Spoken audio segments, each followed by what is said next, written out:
I stared at my credit card statement at 11:30 on a Tuesday night, certain I was hallucinating. $15,000. My hands trembled as I scrolled through the charges from 3 days ago. Luxury event venue, premium catering, top-shelf liquor, professional DJ services. My younger sister Brooke admitted everything within 5 minutes of my phone call, laughing like it was no big deal. She had used my credit card information from our family emergency contact list to throw herself an extravagant 23rd birthday party with her college friends. When I told her I was reporting this to the police, my father Richard grabbed the phone from her and his voice turned ice cold. "If you do such a thing, I will kick you out of this house. You have 30 days. Let me back up so you understand how I ended up here. I had been living at home for 18 months, not because I was lazy or directionless, but because I had a plan. A real plan. I worked 60-hour weeks as a financial analyst at a mid-sized firm in Denver, pulling in $73,000 a year. Every single paycheck got divided with military precision. $800 went to my parents for rent. $300 for groceries I bought for the household.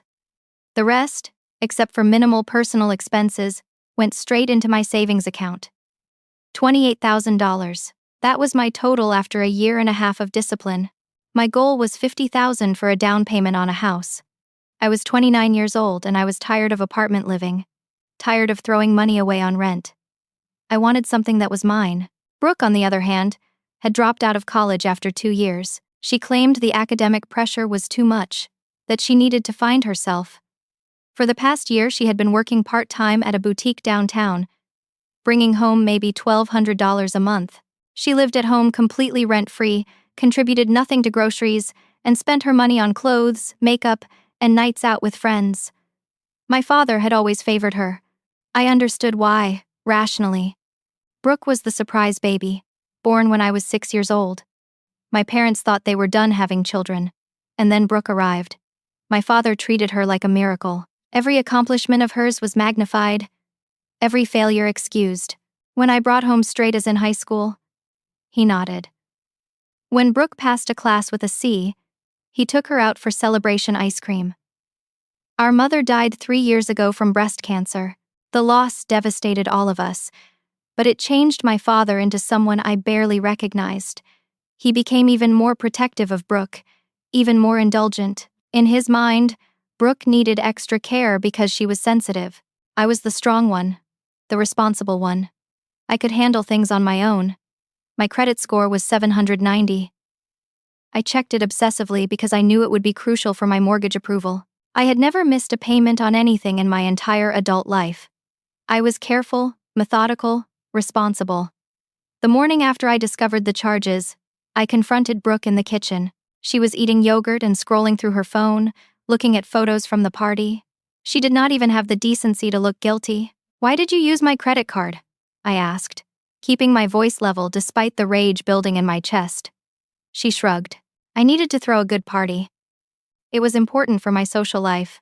You make good money, January, you can afford it." I felt my jaw tighten. "That is not your decision to make. That is $15,000. Do you understand what that means? That is months of savings. That is my future." Brooke rolled her eyes. "You are so dramatic. It is just money. Besides, I already told everyone you sponsored the party as a gift. Do you know how good that made me look?" I could not believe what I was hearing. "You told people I paid for this?" "Well, yeah. I could not let them think I was broke." She said it like it was the most obvious thing in the world. "I am going to the bank today to dispute these charges, and then I am filing a police report for fraud."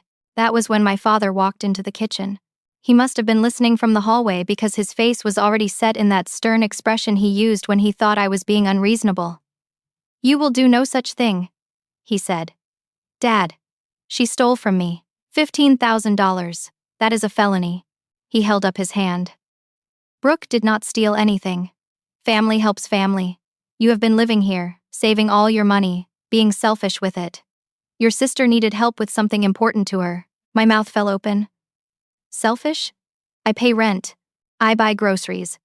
I have been responsible while she does whatever she wants." "You are going to let this go," he said firmly. "Brooke will pay you back eventually." Brooke laughed. "Dad, I do not make that kind of money." "Then you will pay what you can." he told her gently before turning back to me with hard eyes. "And you are going to be a good sister and accept that." I shook my head. "No, I am reporting this. She committed fraud." My father stepped closer, and I saw something in his face I had never seen before. Cold calculation. "If you file a police report, if you bring police into this family, I will evict you. 30 days. You will have nowhere to go." I felt the ground shift under my feet. "You would kick me out for holding her accountable? I would kick you out for tearing this family apart over money. Your mother would be ashamed of you." That last line hit like a physical blow. I turned and walked out of the kitchen before I said something I could not take back. But as I sat in my car in the driveway, hands shaking on the steering wheel, something clicked into place in my mind. My father had said Brooke got my credit card information from the family emergency contact list. That list was kept in his filing cabinet in his home office. He had given her access. He had helped her do this. My own father had participated in stealing from me. I called my credit card company from my car, fingers still trembling as I explained the situation. The representative was sympathetic but firm about the process. For fraudulent charges over $5,000, I would need to file a police report. They could not just reverse the charges based on my word alone. The account would be frozen pending the investigation, which meant all my automatic bill payments would be affected. I hung up and immediately called Emily, a friend from college who had gone to law school. She worked as a public defender now, but she understood the law better than anyone I knew. I need advice," I said when she answered. She listened to the whole story without interrupting. When I finished, she was quiet for a moment. "Jan, this is textbook credit card fraud. You have a strong case. But you need to understand what you are up against. If you pursue this, you are essentially pressing charges against your sister. She could face jail time. Your family will implode." "It has already imploded," I said. "My father threatened to evict me for wanting justice." "Then file the report," she said simply. "Document everything. Save texts, emails, any communication. Get everything in writing, and start looking for a place to stay, just in case." I spent the rest of that day at work in a fog. My boss noticed during our afternoon meeting about a major client presentation. I tried to focus, but the numbers swam in front of my eyes. After the meeting, she pulled me aside. "Is everything okay?" she asked. "You seem distracted." I made a snap decision, to be honest. Family emergency. My sister stole $15,000 from me using my credit card. I am dealing with the legal fallout. Her eyes widened. "That is horrible. Take whatever time you need. Keep me posted." I appreciated her understanding more than she could know. My performance review was scheduled for 6 weeks from now, and I could not afford to let this situation tank my career on top of everything else. I came home that evening to find my father had started a family group text. My aunts, uncles, cousins, even distant relatives I barely spoke to were all included. The message was carefully crafted to paint me as the villain. "Family, I am reaching out with a heavy heart. Jan is threatening to have Brooke arrested over a misunderstanding about money. I am asking everyone to help me make her see reason before she destroys our family over her greed. Brooke made a mistake, but she is young and learning. Jan wants to ruin her future over this. Please talk to her." Within an hour, my phone was flooded with calls and texts. My uncle called me heartless. My aunt said I was being cruel. A cousin I had not spoken to in 5 years sent a long message about forgiveness and family loyalty. The worst was when my grandmother called. She was 86 years old, my mother's mother, and her voice shook with disappointment. "Your mother raised you better than this," she said. "Family is everything. How can you even think about involving the police?" I tried to explain, but she had already made up her mind based on my father's version of events. She hung up on me. Then Brooke posted on social media. She did not name me directly, but anyone who knew our family would understand. Some people value money more than love. Toxic family members will throw you under the bus to protect their bank account. Grateful for my real supporters who understand what family means. The post got dozens of supportive comments within minutes. Friends of hers rallied around her, calling her strong and brave. Several comments explicitly called out greedy siblings, materialistic people, and family members who abandon their own blood. I sat on my bed, phone in hand, feeling completely alone. My father had turned the entire family against me. Brooke was playing the victim on social media, and I was supposed to just accept that $15,000 of my future had been stolen. That night, I barely slept in my room. The next morning, I got up for work, exhausted and emotionally drained. I came home that evening to discover my belongings had been moved. My father had emptied my bedroom and relocated everything to the garage. My clothes were in garbage bags. My desk, my bookshelf, my personal items, all stacked haphazardly among old furniture and storage boxes. Brooke had taken over my room. When I walked past it, I could see she had already redecorated, spreading her clothes and shoes across the larger space. I found my father in the living room watching television. "What did you do?" I asked, voice shaking. He did not look away from the screen. "Brooke needed more space for her wardrobe. You have been difficult lately, so I decided this arrangement works better. You can sleep in the sunroom until you learn to be a team player." The sunroom was a converted porch with windows on 3 sides and a twin bed someone had donated years ago. There was no door, no lock, no privacy. Anyone walking through the house to the backyard would pass right through my sleeping space. I stood there, unable to process what was happening. My father had physically displaced me from my own room as punishment for not letting my sister steal from me. I went to the garage and started going through my belongings, trying to figure out what I would need immediately. That was when I noticed some of my boxes had been opened. My financial documents, the organized folders I kept with bank statements and savings records, had been rifled through. I found Brooke in the kitchen making a sandwich.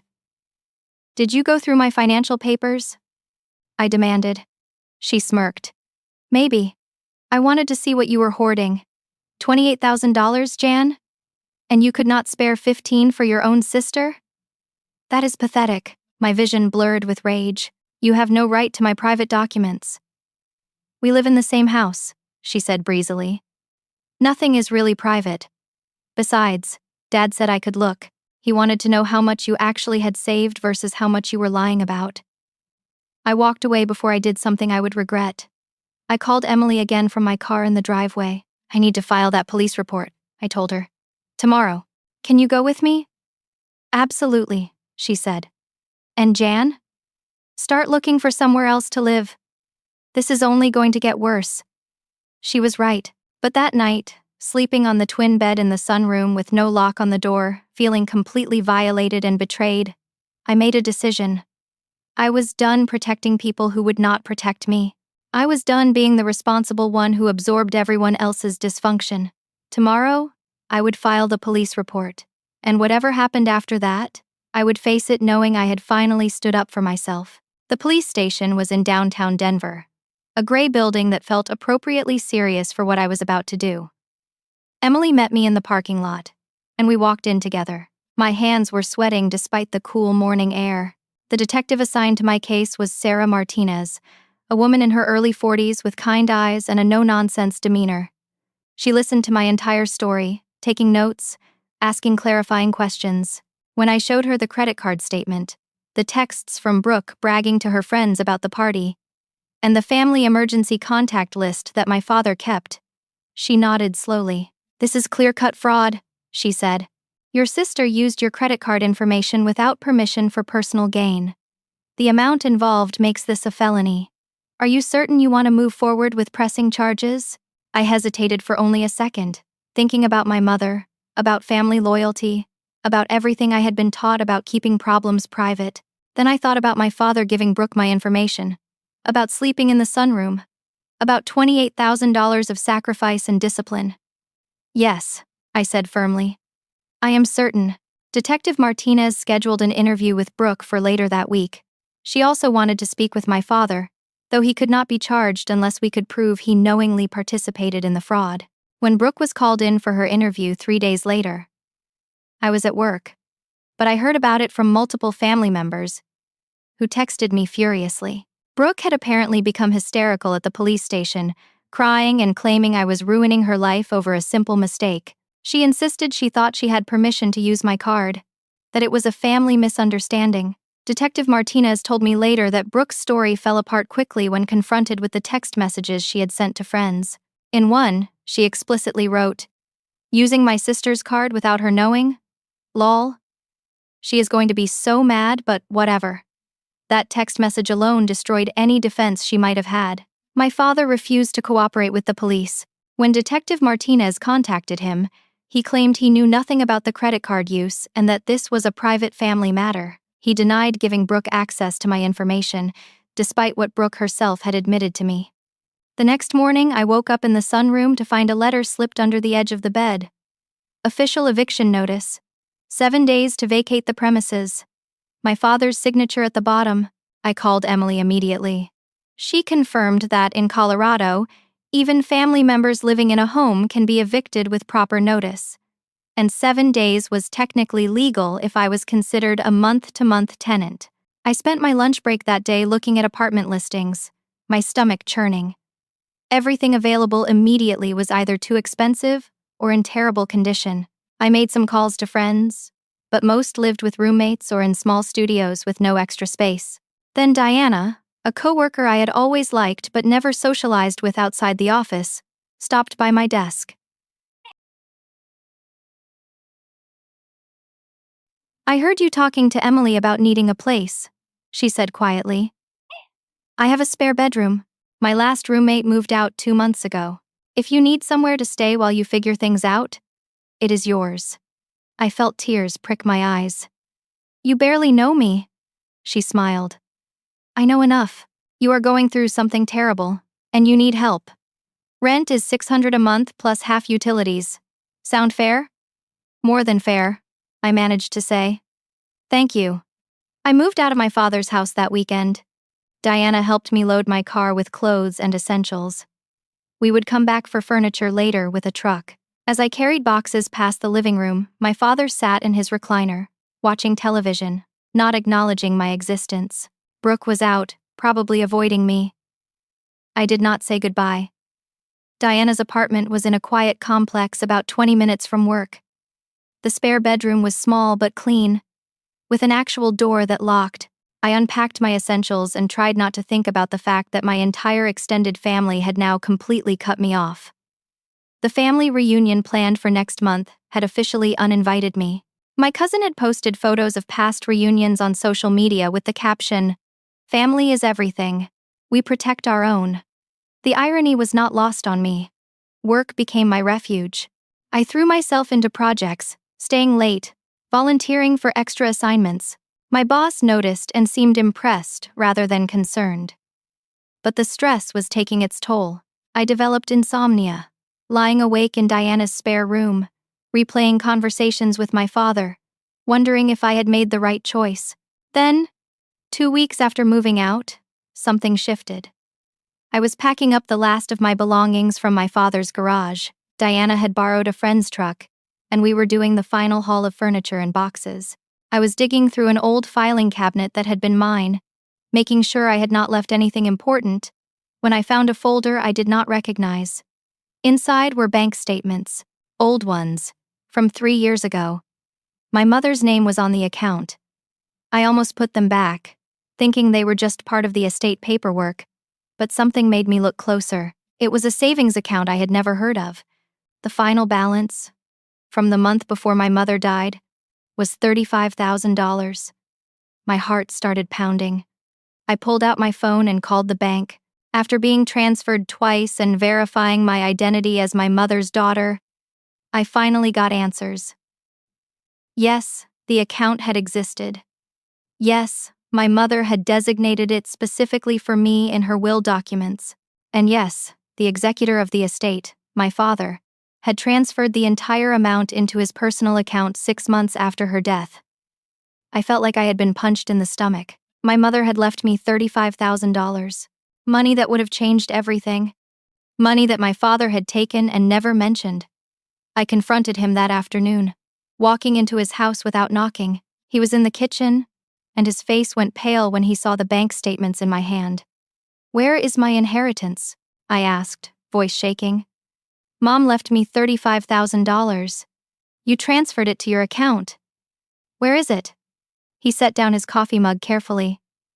I invested it in Brooke's future. It is gone. What does that mean? He sighed like I was being tiresome.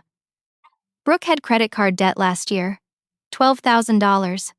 I paid it off. Then she wanted to start that online boutique business. That took another $10,000. The rest went to various expenses. You stole my inheritance to fund Brooke's irresponsibility. I was the executor, he said defensively. I had discretion to manage family resources as I saw fit. That money was designated for me. Mom specified it in her will. Your mother wanted the family taken care of, he shot back. I made the decisions I thought were best. I felt rage building in my chest. White hot and consuming. You let me work myself to exhaustion, saving every penny, while you had stolen $35,000 that my mother explicitly left for me. Watch your tone, he warned. No, I said loudly. I am done watching my tone. I am done being the good daughter who accepts whatever you decide is fair. You are a thief. You stole from your own daughter. His face turned red. Get out of my house. Gladly. But you have not heard the last of this. As I turned to leave, Brooke appeared in the doorway, arms crossed. She had been listening. You are really going to sue Dad over old money? She asked. You are unbelievable. That old money was mine. Mom left it to me. And he gave it to you. She shrugged. He is the parent. He decides. I looked at both of them, my father and my sister, and I saw them clearly for the first time. They genuinely believed they were entitled to anything I had. They saw my success, my savings, my inheritance as a family resource to be distributed according to their needs and wants.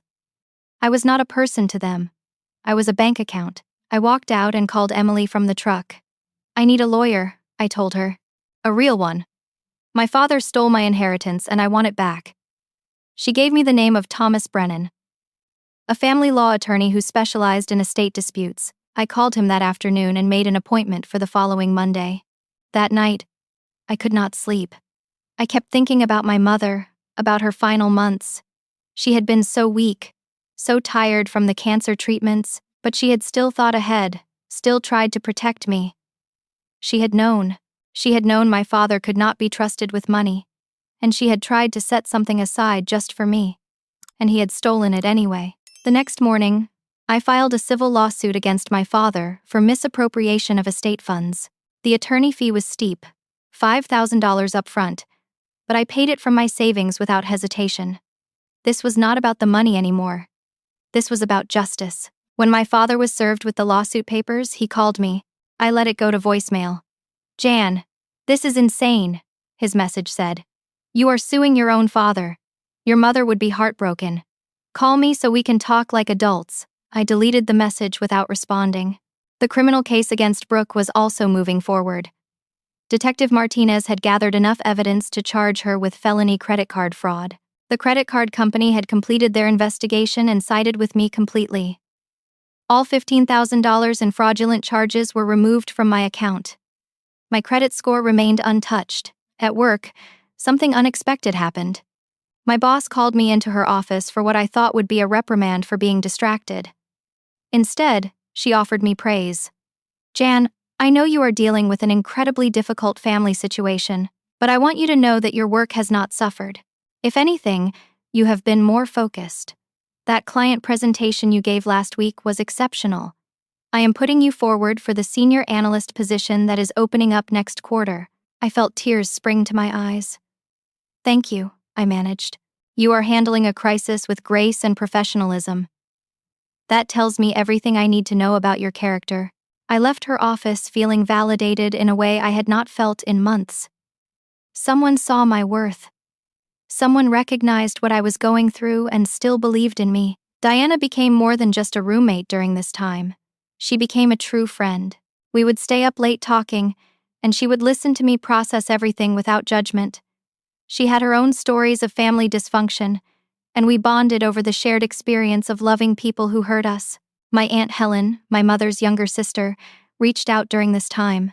She had heard about the lawsuit from another family member and wanted my side of the story. I told her everything, including the stolen inheritance.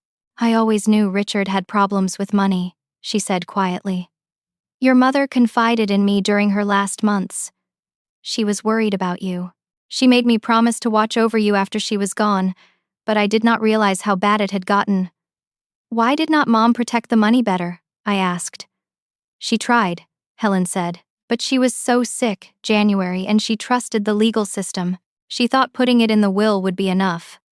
We talked for over an hour.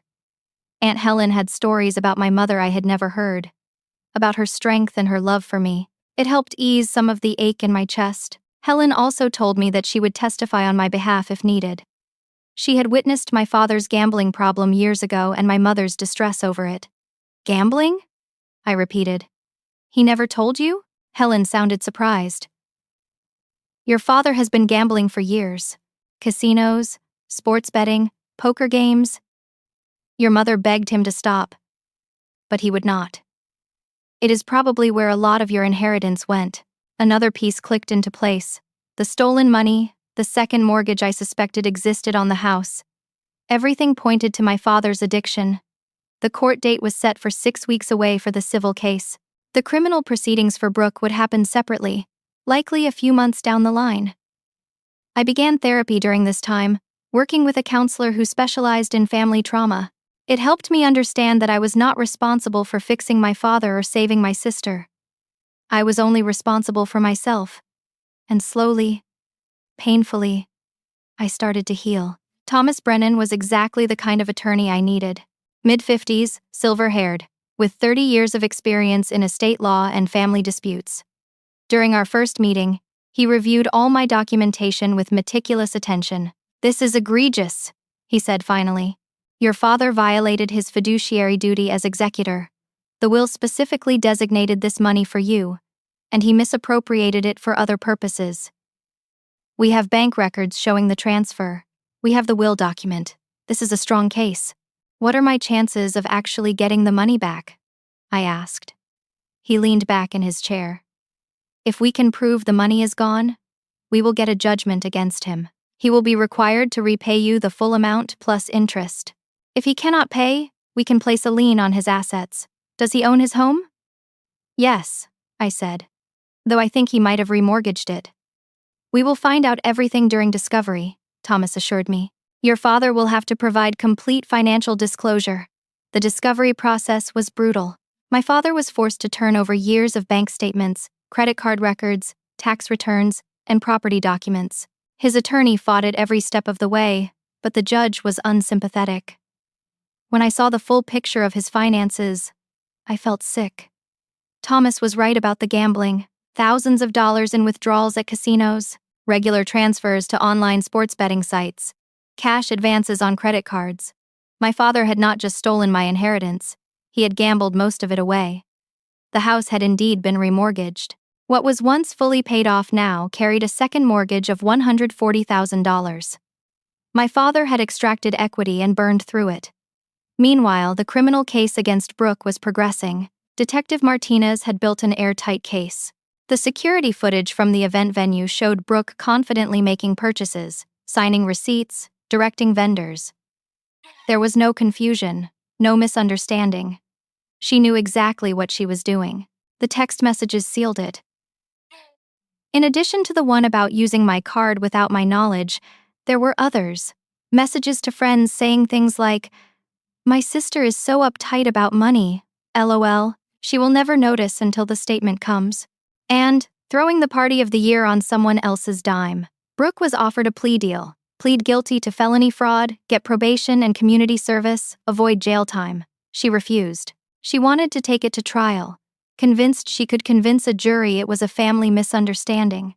Her public defender advised against it, but Brooke was stubborn. Or maybe she genuinely believed she had done nothing wrong. At work, things were looking up. My boss officially nominated me for the senior analyst position. The promotion would come with a significant raise, bumping my salary from $73,000 to $95,000 annually. It also included a substantial bonus structure based on client acquisitions. I had just closed a major deal with a client I had been courting for 8 months. The contract was worth over $2 million to the firm. My boss was thrilled, and I was in line for a $12,000 bonus. Diana helped me celebrate with takeout Chinese food and cheap wine in our apartment. We toasted to success, to survival, to building a life that was truly mine. You are amazing, Diana said. I hope you know that. Everything you have been through, and you are still standing, still succeeding. I am trying, I said. Some days are harder than others. That is allowed, she replied. You do not have to be strong every second. You just have to keep moving forward. My relationship with my extended family remained fractured. Most of them still sided with my father and Brooke, convinced I was being cruel and vindictive. But a few relatives started to quietly reach out after learning more details. A cousin sent a private message apologizing for believing my father's version without hearing mine. An uncle called to say he supported me, even if he could not do so publicly because of family politics. These small gestures helped more than they probably realized. My grandmother was still not speaking to me. That hurt more than almost anything else. She had been my last connection to my mother, and losing her felt like losing my mother all over again. Aunt Helen remained my steadfast supporter. She came over for dinner at the apartment one evening and brought photo albums of my mother. We spent hours looking through pictures, and Helen shared stories I had never heard. Your mother was so proud of you, Helen said softly. She knew you were the strong one, the one who would be okay. But she worried that Richard would take advantage of that. She told me once that you deserved better than the hand you had been dealt. I wish she were here, I whispered. She is, Helen said firmly. She is in you. In your strength, your integrity, your refusal to accept being treated poorly. She would be so proud of how you are handling this. The week before the civil trial, Brooke reached out. She sent a text message asking if we could meet for coffee. I showed it to Emily and Thomas. Both advised caution. She might be trying to get you to drop the charges, Emily warned, or to say something she can use against you. I agreed to meet her in a public place, a coffee shop downtown during lunchtime. I told Emily where I would be and when. I also decided to record the conversation on my phone. Colorado is a one-party consent state, meaning I could legally record without telling her. Brooke showed up 15 minutes late, looking different than I remembered. She was wearing loose clothing, and there was a noticeable bump under her shirt. She was pregnant. We sat down, and she immediately started crying. Jan, I am so sorry. I have been awful to you. I want to make this right. I waited, saying nothing. I will pay you back, she continued. It will take time, but I will do it. Please, just drop the charges. I am pregnant, and if I have a criminal record, I will not be able to get a decent job. My whole future will be ruined.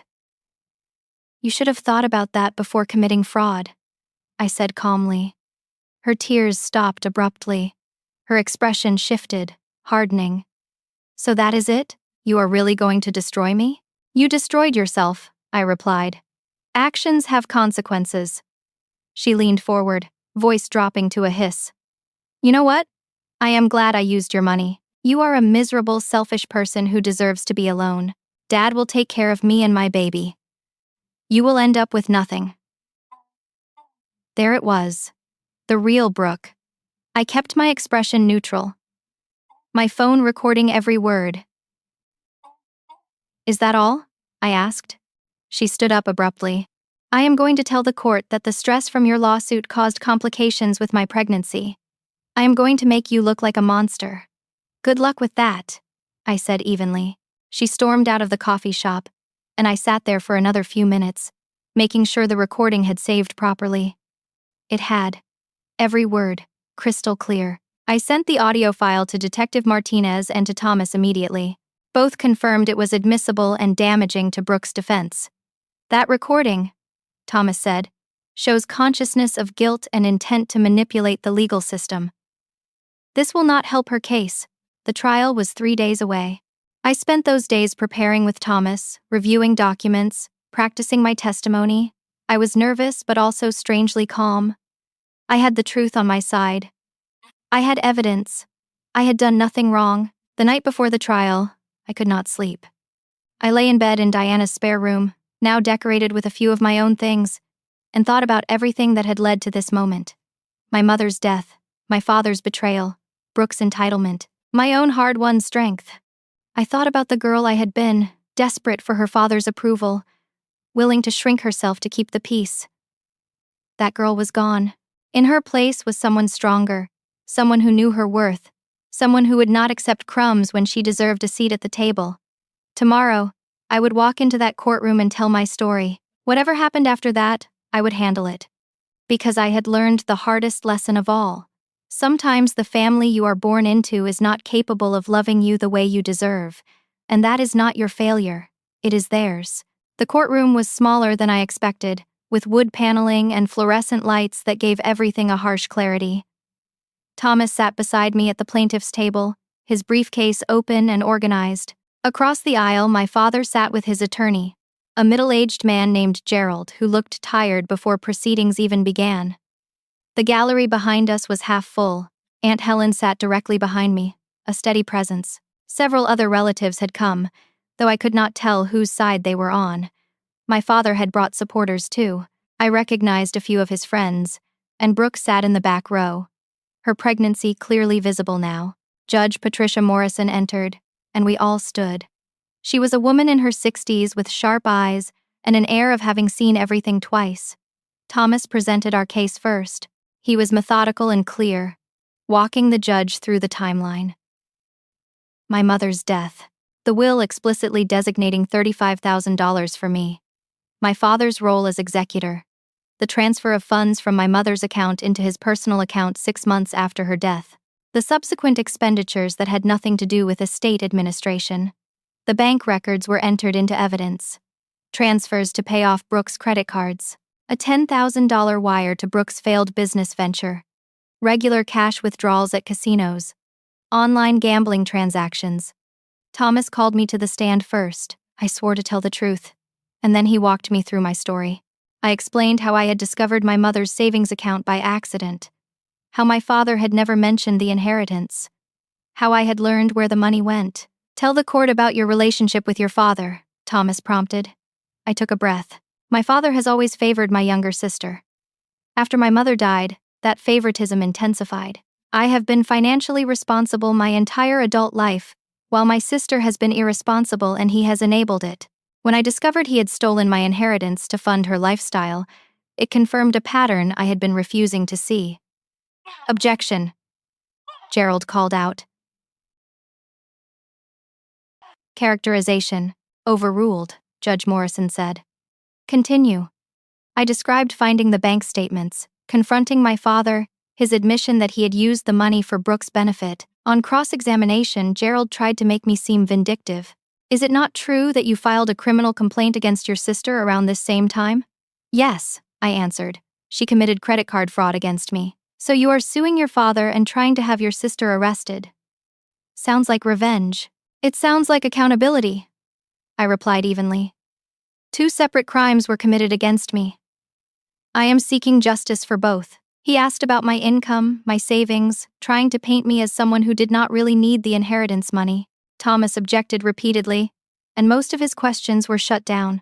Next, Thomas called Aunt Helen. She testified about my mother's concerns regarding my father's gambling problem. She described conversations where my mother had explicitly worried about my financial future and wanted to ensure I had something set aside. Your sister was dying and she was worried about money? Gerald asked on cross-examination, trying to make it sound petty.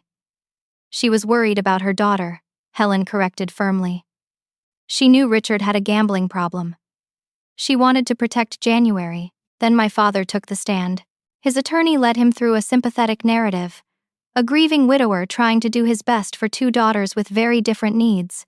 An executor making difficult decisions about family resources.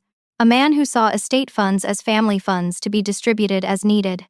Thomas destroyed him on cross-examination. Mr. Walker, did the will designate the $35,000 specifically for Jan? Well, yes, but... Yes or no, please. Yes, and you transferred that money into your personal account? I was the executor. I had discretion. Thomas pulled up bank records on a screen visible to the judge. Did your discretion include this $12,000 payment to erase your daughter Brooke's credit card debt? I was helping her get a fresh start. Did it include this $10,000 transfer for a business that failed within 6 months? I was supporting her entrepreneurial efforts. Thomas pulled up more records. Did it include these regular cash withdrawals at 3 different casinos totaling over $28,000? My father's face went red. I had some personal expenses. Personal gambling expenses? Thomas clarified. You gambled away your daughter's inheritance. Objection, Gerald tried. Sustained, the judge said. Rephrase. You spent significant portions of the designated inheritance at gambling establishments, correct? Some of it, my father admitted quietly. Thomas went through every transaction, every expenditure, every lie.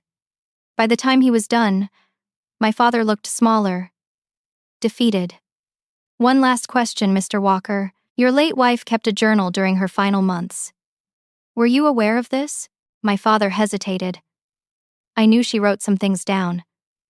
Thomas produced the journal, already entered into evidence with help from Aunt Helen, who had kept it safe after my mother's death. He read several entries aloud, passages where my mother worried about my father's gambling, passages where she explicitly stated the savings account was for me alone, because my father could not be trusted. A particularly devastating entry where she wrote about taking a loan from her own parents to pay medical bills because my father had gambled away their savings. Did you gamble away the money meant for your wife's cancer treatment? Thomas asked. Gerald objected strenuously. Judge Morrison sustained it, but the damage was done. The question hung in the air. My father broke down on the stand. He admitted to the gambling addiction, admitted he had been stealing from the family for years, admitted my mother had begged him to stop, admitted he knew the inheritance was supposed to be mine but convinced himself he could use it and repay me later. I never meant to hurt Jan, he sobbed. I just kept making bad decisions. I thought I could fix it. But you did not fix it, Thomas said quietly. You made it worse. And now your daughter is here asking for what was rightfully hers. The courtroom was silent except for my father's crying. Judge Morrison called a recess. When we returned an hour later, she delivered her ruling. Mr. Walker, you violated your fiduciary duty as executor in the most egregious way possible. You misappropriated funds explicitly designated for your daughter and used them for personal expenses, including gambling.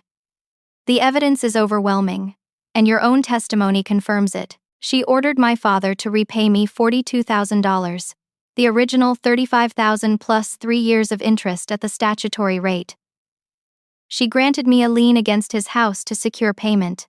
He had 90 days to sell the property or refinance to pay me, or the house would be foreclosed and sold. Additionally, she said, her voice stern, I am referring this matter to the district attorney's office for potential criminal charges related to executor misconduct. Your behavior has been unconscionable. My father's supporters in the gallery gasped. Brooke stood up and walked out. Aunt Helen squeezed my shoulder. We had won. Completely. 2 weeks later, Brooke's criminal trial began. It was faster because the evidence was so clear-cut. Detective Martinez testified about the investigation. The credit card company sent a representative who explained their fraud findings. The venue provided security footage showing Brooke signing for $15,000 in charges with no hesitation. The text messages were shown to the jury. Brooke's own words bragging about using my card without permission. The recording from the coffee shop was played, where Brooke admitted what she had done and threatened to lie about pregnancy complications. Brooke's public defender tried to argue that it was a family misunderstanding blown out of proportion. But the evidence was too strong. The jury deliberated for less than 3 hours. Guilty on all counts. Sentencing came a month later. Because Brooke was pregnant and this was her first offense, the judge showed some mercy. 2 years probation, 200 hours of community service, full restitution of $15,000 to be paid to me, mandatory financial responsibility courses. But the conviction stood. Felony credit card fraud on her record. It would affect her ability to get professional jobs for the rest of her life. My father was forced to list the house for sale immediately. In Denver's hot market, it sold within 2 weeks for $420,000. After paying off the original mortgage and the second mortgage he had taken out, he netted about $45,000. He paid me my $42,000 judgment first, as the lien required. That left him with $3,000 to start over. Through Aunt Helen, I learned that my father and Brooke had moved into a small 2-bedroom apartment. Brooke's baby's father, someone I had never met, apparently wanted nothing to do with her after learning about her criminal conviction. My father, who had spent his whole life favoring Brooke, was now completely dependent on her part-time boutique income. She resented having to support him. Their relationship was deteriorating. At work, my promotion came through. Senior financial analyst with a starting salary of $95,000. The $12,000 bonus hit my account the same week I received the $42,000 from my father. I was sitting in my room at Diana's apartment, looking at my bank statement. $83,000 total. $28,000 original savings, $12,000 bonus, $42,000 judgment, plus the few thousand more I had managed to save. I could buy a house. A real house. Something that was mine. And that was exactly what I did. House hunting in Denver was competitive, but I had a significant advantage. My pre-approval came through instantly with my excellent credit score and my substantial down payment. I was not looking for anything huge or fancy. I wanted something solid, something mine, something that represented a fresh start. I found it in a quiet neighborhood about 30 minutes from work. A 3-bedroom ranch house with hardwood floors and a backyard with mature trees. The kitchen had been recently updated. There was a small home office perfect for working remotely. The guest bedroom could accommodate visitors. It was perfect. The asking price was $230,000. I offered $240,000 with a $55,000 down payment, and the sellers accepted immediately. All cash offers were rare, but a near 25% down payment made me an extremely attractive buyer. The mortgage payment would be less than what most 1-bedroom apartments rented for in Denver. I had done it. At 29 years old, I was a homeowner, Diana cried when I told her. I am so proud of you, she said, hugging me tight. You deserve this so much. I hope you know you can stay as long as you need, I told her. You saved me when I needed it most. And now you are saving yourself, she replied. That is even better. The closing process took 30 days. During that time, my life continued to transform in unexpected ways. My maternal grandparents, who had been kept at a distance by my father during the family drama, reached out. They invited me to dinner at their home, a beautiful old house filled with photos of my mother. We are so sorry, my grandmother said, holding my hands across the table. We believed your father's version of events. We should have asked you directly. Family politics are complicated, I said gently. I understand. Your mother would be so proud of you, my grandfather added. You stood up for yourself. That takes courage. Before I left that evening, they handed me an envelope. Inside was a check for $5,000. For your new house, my grandmother said. Consider it a very late but very sincere housewarming gift from us. I cried then, overwhelmed by their kindness. At work, I was thriving. My new role came with more responsibility but also more autonomy. I was assigned 3 junior analysts to mentor, and I discovered I enjoyed teaching. One of them was a young woman fresh out of college who reminded me of myself, eager, hardworking, maybe a little too willing to sacrifice everything for success. I took her to lunch one day and told her my story. Not all the details, but enough. I explained financial abuse, family exploitation, the importance of boundaries. Never let anyone make you feel guilty for protecting your resources, I said. Your money is yours. Your future is yours. Blood relation does not entitle anyone to exploit you. She listened carefully, taking it all in. Thank you for telling me this. My family has been pressuring me to help pay off my brother's student loans, and I have been feeling terrible about saying no. Say no, I told her firmly. Help if and when you want to, but never out of guilt or obligation. A few weeks later, I gave a presentation at a company meeting about financial abuse awareness. I had approached HR with the idea, explaining that many employees might be dealing with family members who exploited them financially. The presentation was well received, and HR asked me to develop it into a training module. I also started volunteering with a local nonprofit that provided financial literacy education to young adults. Once a month, I taught a class on budgeting, credit, and protecting yourself from financial exploitation. Turning my pain into purpose felt healing in a way I had not expected. The closing on my house happened on a sunny Friday afternoon in October. I signed what felt like 100 documents, got the keys, and drove straight to my new home. Diana met me there with a bottle of champagne and Chinese takeout. We sat on the floor of my empty living room, eating lo mein straight from the containers, toasting to new beginnings. "This is yours," Diana said, looking around. "No one can take this from you." "No one can," I agreed. Over the next few weeks, I slowly furnished the house. I bought a real bed, a couch, a kitchen table. I hung pictures on the walls. I planted flowers in the backyard. Every single item was chosen by me, paid for by me, mine. Aunt Helen came to visit and brought a box of my mother's things she had been keeping. Photo albums, some jewelry, a quilt my mother had made. We spent an afternoon going through everything, and Helen shared more stories. "Your mother knew you would be okay," Helen said. "She always said you had a strength in you that could not be broken." She was right. Through Helen, I heard occasional updates about my father and Brooke, though I never asked directly. My father had joined Gamblers Anonymous and was attending meetings regularly. He had 2 jobs now, working constantly to support himself and Brooke while she dealt with her pregnancy and the aftermath of her conviction. Brooke had her baby, a girl she named Emma. Being a single mother while on probation and working part-time was difficult. She had to bring Emma to her community service shifts, and friends from the boutique helped watch the baby. The relationship between my father and Brooke was strained. She blamed him for not protecting her better from legal consequences. He resented that he had lost everything trying to give her an easy life. They were learning, slowly and painfully, what I had already learned. Actions have consequences. Entitlement leads to ruin. Accountability matters. At Christmas, my father sent a card to my office address. How he got it? I did not know. Inside was a handwritten letter. "Jan, I know I have no right to ask for forgiveness.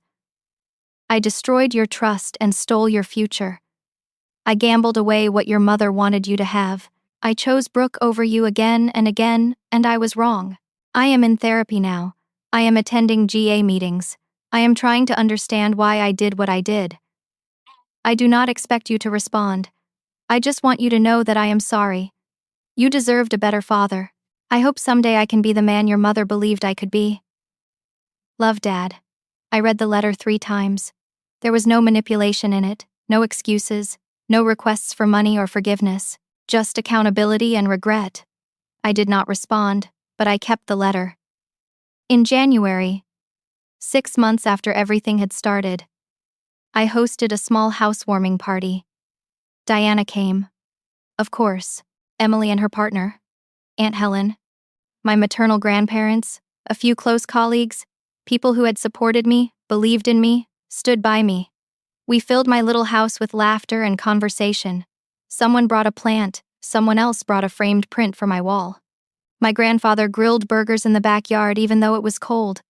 Standing in my kitchen, surrounded by people who genuinely cared about me, I felt something I had not felt in years. Complete peace. Later that night, after everyone had left, I walked through my quiet house. 3 bedrooms, hardwood floors, a mortgage with my name on it. A career I had built through competence and hard work. Savings that were growing again. A future that was entirely my own. I thought about my mother. About the inheritance she had tried to leave me. About her journal entries worrying about my future. She would be proud, not of the house or the money, but of the strength it took to claim them. I thought about my father and Brooke, living in their small apartment, dealing with the consequences of their choices. I did not wish them harm. I hoped they learned and grew, but I also knew I had made the right choice in walking away. Some relationships cannot be saved. Some people will never see your worth, and trying to convince them is a waste of the precious life you have been given. I was done convincing anyone of anything. I was done shrinking myself to make others comfortable. I was done accepting crumbs. I had built a life that was mine, full of people who chose me as much as I chose them. Full of work I was proud of, full of peace I had fought for. And standing in my own home, in my own space, finally and completely free, I understood the deepest truth of all.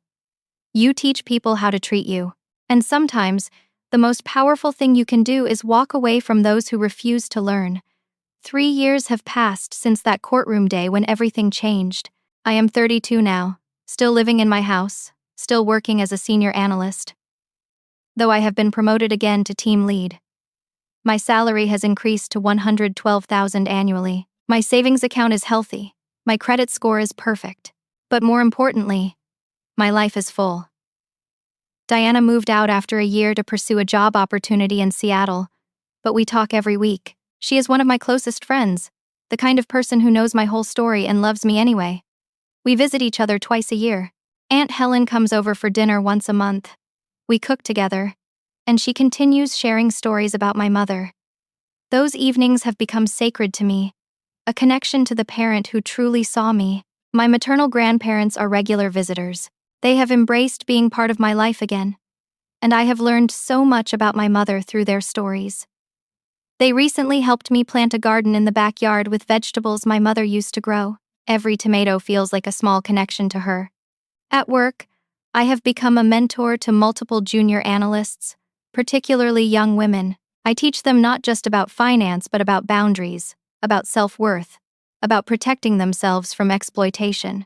Several have confided in me about their own family financial abuse situations, and I have been able to guide them toward resources and support. The financial literacy program I volunteer with has expanded. We now serve over 300 young adults annually, teaching practical money management skills. I lead the module on family financial boundaries, sharing parts of my story to illustrate why these skills matter. Last year, I was invited to speak at a financial abuse awareness conference. Standing on that stage, telling my story to 200 professionals, felt surreal. But the messages I received afterward, from people who had experienced similar situations, made it worthwhile. One woman wrote, "You made me realize I am not crazy. My family really is exploiting me. Thank you for giving me permission to protect myself." That message still sits on my phone. I read it when I doubt whether going through everything was worth it. My father completed 1 full year of Gamblers Anonymous before I agreed to see him. It was Aunt Helen who facilitated it, suggesting a neutral meeting at a coffee shop with her present. I was hesitant, but something in me wanted to know if he had truly changed. He looked older, tired but healthier somehow. He did not make excuses when we talked. He owned everything he had done. He shared what he had learned in therapy about his addiction, about his favoritism toward Brooke, about the ways he had failed me. "I cannot change the past," he said quietly. "I stole from you. I chose your sister over you repeatedly. I enabled her worst behaviors because it was easier than holding her accountable. I gambled away your future and your mother's wishes. I was a terrible father to you. I did not disagree with any of it. I am not asking for forgiveness," he continued. "I just want you to know that I see it now. I understand what I did. And I am sorry. Truly sorry. We meet for coffee every few months now. Short meetings, surface-level conversations. I will never have the father-daughter relationship I once wanted, but I have made peace with that. He is a man I know, someone I share history with, but not someone I depend on or trust completely. That boundary protects me, and I guard it carefully. Brooke and I have not spoken since the trial. Through family updates, I know she finished her probation. Emma is 3 years old now. Brooke works full-time at a different boutique, supporting herself and her daughter. My father no longer lives with her. They had a falling out about a year ago over finances and parenting disagreements. I wish her well from a distance. I hope she has learned something from the consequences she faced, but I have no desire to rebuild a relationship with someone who showed me, repeatedly, that she viewed me as a resource rather than a sister. My grandmother, who initially condemned me, eventually apologized. She came to my house last year, frail but determined. She held my hands and cried, telling me she had been wrong to judge me without knowing the full story. We have rebuilt our relationship slowly. She sends me cards on holidays, calls on my birthday, asks about my life with genuine interest. Not everyone came back around. Several relatives still believe I tore the family apart. They post on social media about the importance of family forgiveness and loyalty, and I know some of those posts are aimed at me. I have learned to let that go. Their opinions do not define my worth or my choices. Last month, I paid off a significant chunk of my mortgage with a combination of bonuses and raises. My house is not just mine legally, I am building real equity. In a few years, I will own it outright. I have started dating again, cautiously. I met someone through a friend, a genuinely kind man who respects boundaries and does not bring drama into my life. We are taking things slowly, but it is nice to share parts of my life with someone who values peace as much as I do. But whether that relationship works out or not, I know I will be okay. Because I have learned the most important lesson. My worth does not come from romantic relationships or family approval. It comes from within, from the choices I make, from the integrity I maintain, from the boundaries I defend. The life I have built is not perfect, but it is mine. And that makes all the difference. So what did I learn from all of this? What wisdom can I share with anyone listening who might be facing something similar? Blood does not obligate you to accept mistreatment. Family is not defined by genetics alone but by respect, support, and genuine love. The hardest lesson I learned was that some people, even parents, will choose their own comfort over your well-being every single time. And that is not your failure. It is theirs. Standing up for yourself might cost you relationships, but staying silent costs you yourself. I spent years trying to earn my father's equal love. Trying to be good enough, responsible enough, successful enough. The truth was, the problem was never me. Some people are so invested in their narrative that they will sacrifice you to maintain it. Financial abuse is real abuse. When family members steal from you, manipulate you with money, or expect you to fund their irresponsibility, that is abuse. You are not selfish for protecting your resources. You are not cruel for demanding accountability. You are not obligated to set yourself on fire to keep others warm. Justice does not always look like what you expect, but it comes. Sometimes justice is winning in court. Sometimes it is watching natural consequences unfold. Sometimes it is simply removing yourself from chaos and building a peaceful life. All of those are victories. The family you create matters more than the family you are born into. I have people in my life now who show up, who celebrate my wins, who respect my boundaries. That is real family. Diana, Aunt Helen, my friends, my mentors, my colleagues who became genuine supporters. These are my people. Not because we share blood, but because we share values. Forgiveness is for you, not them. I forgave my father not because he earned it, but because carrying anger was exhausting. Forgiveness does not mean reconciliation. It does not mean trust. It means releasing the grip that resentment has on your heart so you can move forward freely. I forgave him and I also keep him at a safe distance. Both things are true. Your worth is not determined by who fails to see it. For years, I believed something was wrong with me because my father chose my sister over and over. I was wrong.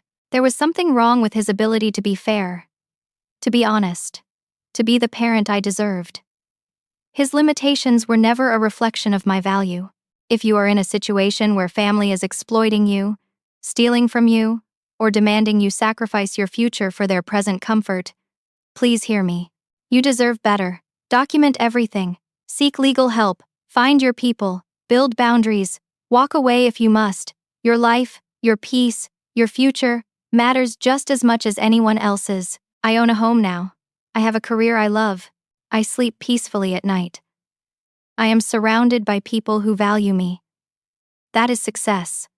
Not the fantasy reconciliation, not my father's approval, not my sister's friendship. This life I built from the ashes of betrayal, this is everything. You teach people how to treat you. For too long, I taught my family they could take from me without consequence. When I finally said no, everything changed. Some relationships ended, but I gained something more valuable. Myself. Standing in my kitchen this morning, coffee in hand, sunlight streaming through the windows of my home, I felt gratitude. Not for the journey, which was painful and necessary, but for where it led me. To a life of my own making. To peace I fought for. To freedom I earned. If you are struggling with something similar, know this. It gets better. Not immediately. Not easily. But if you stand firm, if you protect yourself, if you refuse to accept less than you deserve, you will build something beautiful from the rubble. And one day, you will stand in your own space, surrounded by people who truly love you, and realize that everything you lost was making room for everything you gained. Now I want to hear from you. Have you ever faced financial abuse or exploitation from family members? How did you handle it? What boundaries did you have to set to protect yourself? Share your story in the comments below. Your experience might be exactly what someone else needs to hear to find the courage to stand up for themselves. If this story resonated with you, please hit that like button. It helps more people find these stories and realize they are not alone. Subscribe to the channel for more real-life stories about overcoming family challenges, setting boundaries, and building the life you deserve. And share this video with anyone who might need to hear this message. Sometimes knowing one other person survived something similar makes all the difference. Thank you for listening to my story. Thank you for being part of this community. I hope you find the courage to protect yourself, the wisdom to know your worth, and the strength to build a life that brings you peace. You deserve to be treated with respect. You deserve to keep what you have earned. You deserve a family that values you, whether that family is biological or chosen. Never forget that. Take care of yourselves, protect your peace, and remember, sometimes the bravest thing you can do is walk away from people who refuse to see your worth. Until next time.